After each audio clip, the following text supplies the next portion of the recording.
একদা এক সময় আরবি সাহিত্যিক বিখ্যাত কবি শেখ সাদি রহমাতুল্লাহ আলাই নৌকা ভ্রমণে বাহির হলেন। ইতিমধ্যে তিনি তাঁর সম্মানিত শেখ শিহাবুদ্দিন আস-সোহরাওয়ার্দী রহমাতুল্লাহ আলাইকে নিজের সঙ্গী সফর হিসাবে বেছে নিলেন।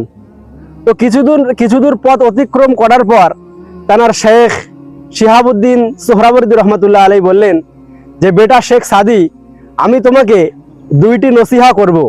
এই দুইটি নসিহা যদি তুমি নিজের জীবনের মধ্যে বাস্তবায়ন করতে পারো তাহলে ইনশাআল্লাহ তোমার খাতেমা বিল খায়ের হবে। খাতেমা বিল খায়ের মানে হচ্ছে যে তোমার মউতটা ইমানের সাথেই হবে। তো তানার সম্মানিত শাগরেদ শেখ সাদি রহমাতুল্লাহ আলাই আশ্চর্য হয়ে তানার শিক্ষককে বললেন যে, হুজুর বলুন যে কি এমন দুটি আমল যে দুটি আমল করলে আমার খাতেমা বিল খায়ের হবে। তো তানার শিক্ষক বললেন, বেটা শেখ সাদি, তুমি যদি নাম্বার 1 যে আমলটি করবে সেটি হচ্ছে নিজের অন্তরকে অহংকার মুক্ত করবে। রিয়াই, তাকাব্বুরি, বরত্ব, অহংকার সব কিছু নিজের অন্তর থেকে বার করে ফেলে দেবে।